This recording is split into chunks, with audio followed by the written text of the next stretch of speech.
Assalamualaikum warahmatullahi wabarakatuh. Waalaikumsalam warahmatullahi wabarakatuh. Jadi pimpin doa dulu.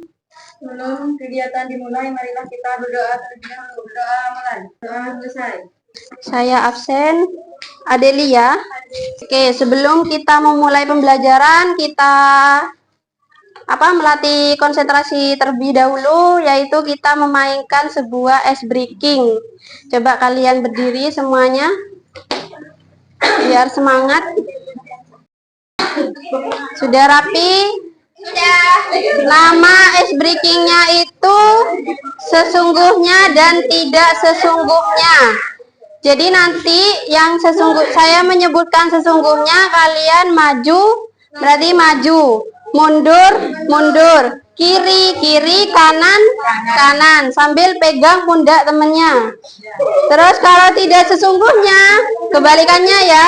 Sudah dimulai, siap? Sesungguhnya. Maju maju. Mundur mundur. Kiri kiri. Kanan kanan.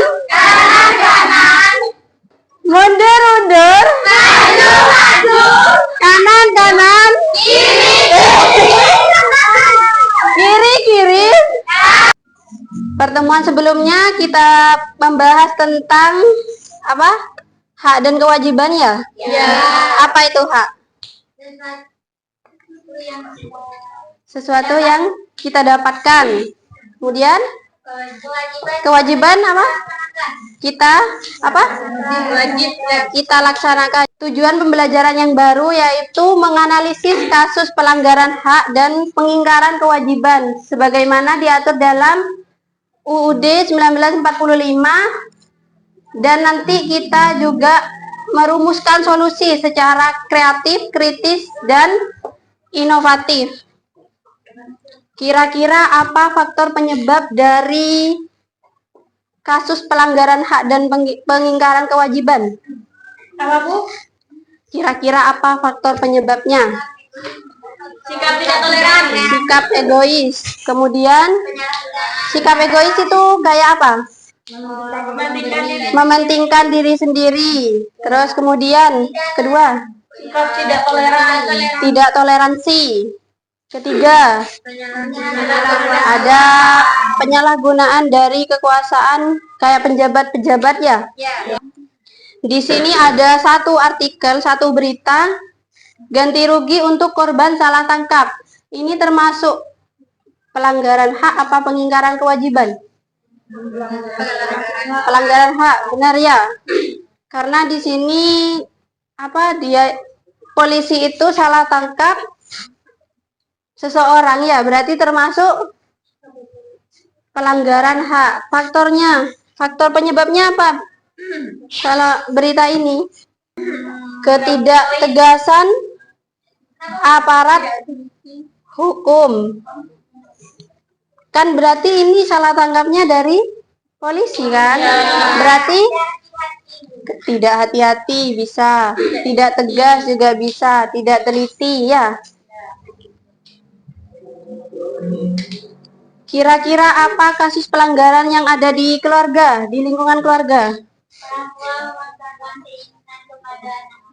Orang tua memaksakan keinginan kepada anaknya. Terus kemudian apa lagi contoh lain? Orang tua menganiaya anak, termasuk juga KDRT ya? Kekerasan dalam rumah tangga. Terus kemudian kalau di sekolah apa?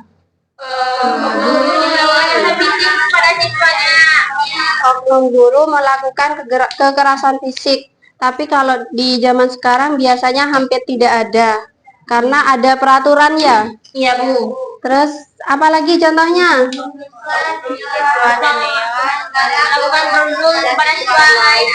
Perundungan, pembulian itu juga termasuk pelanggaran hak di sekolah. Kita ke kegiatan selanjutnya. Ada namanya make a match namanya. Jadi kalian mencocokkan. Nah, di sini ada kartu warna biru. Terus kemudian ada kartu warna hijau, kuning,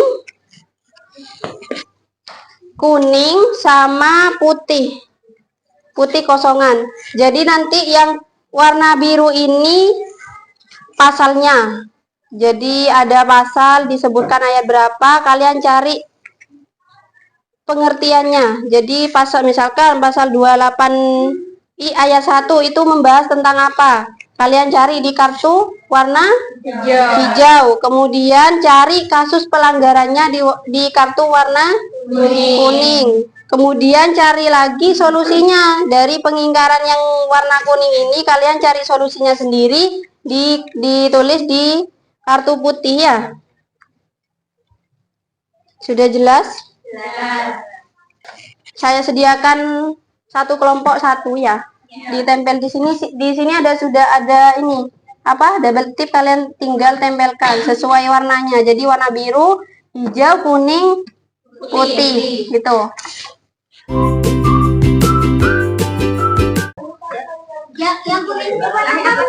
Yang kuning itu kasusnya. Ini kasusnya, Bu. Ya. Bu. Nyari itu kasus pasal apa yang ini? Apa pengertian dari pasal 28F?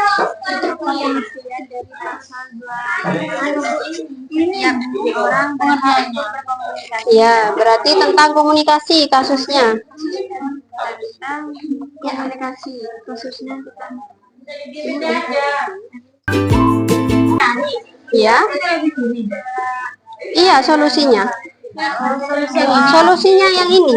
yang kuning. Iya, korban KDRT tidak mendapat perlindungan hukum. Solusinya apa kira-kira dari kasus itu? Bebas dari kalian, dari kelompoknya kalian, mau seperti apa solusinya? Baik, ini tidak usah.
Kita analisis ya.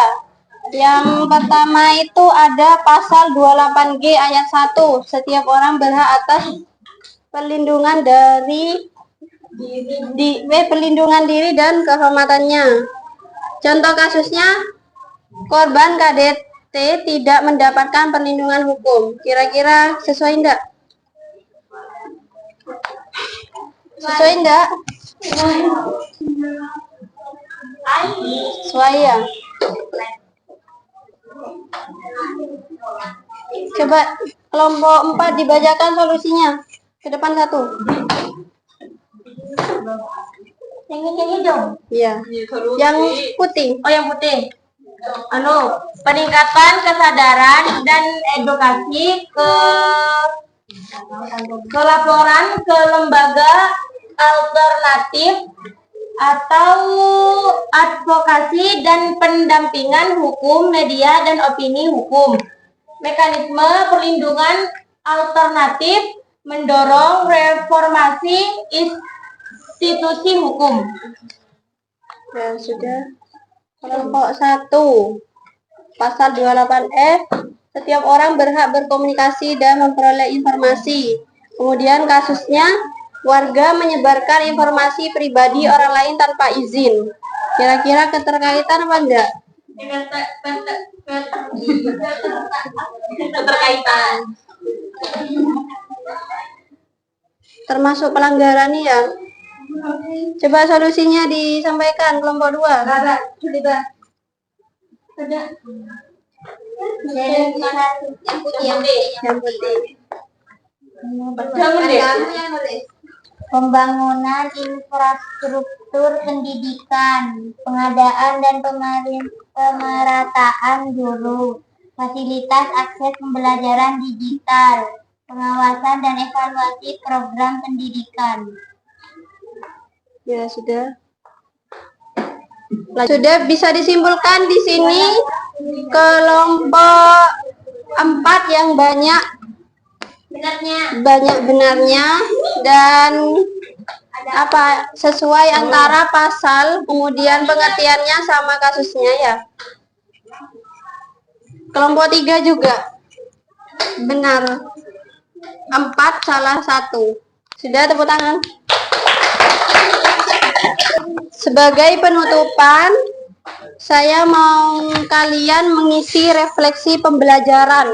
Di sini ada apa yang kamu pelajari hari ini, terus kemudian mengapa penting memahami hak dan kewajiban warga negara, kemudian apa yang akan kamu lakukan agar tidak melanggar hak atau kewajiban, terus kemudian hal apa yang paling berkesan hari ini dalam pembelajaran ini ya.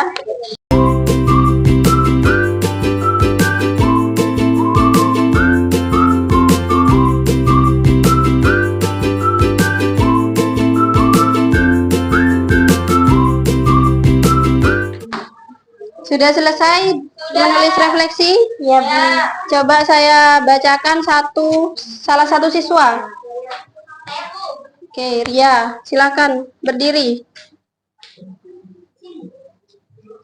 Apa yang kamu pelajari hari ini? Saya belajar tentang kasus-kasus pelanggaran hak dan kewajiban dan bagaimana solusinya. Terus, mengapa penting memahami hak dan kewajiban warga negara? Supaya kita bisa menghargai hak orang lain dan melaksanakan kewajiban. Apa yang akan kamu lakukan agar tidak melanggar hak dan kewajiban? Melaksanakan kewajiban, tidak egois dan toleransi. Hal apa yang paling berkenan hari ini? Yang pertama itu ice breaking. Ya, tadi ice breaking sesungguhnya dan tidak sesungguhnya ya. Iya, Bu. Terus main game sambil belajar. Game apa tadi? Game Make a map. main. Sudah, silakan duduk Ria. Sudah paham semuanya? Kita hari ini belajar tentang apa? Hak dan kewajiban. Kasus-kasus. Sudah bisa membedakan antara pelanggaran hak dan pengingkaran kewajiban? Sudah ya, saya harap kalian bisa memahami pembelajaran hari ini dengan baik dan diterapkan di lingkungan keluarga, sekolah maupun masyarakat. Mungkin itu saja dari saya. Semoga bermanfaat ilmu hari ini ya. Saya akhiri. Wassalamualaikum warahmatullahi wabarakatuh. Waalaikumsalam warahmatullahi wabarakatuh.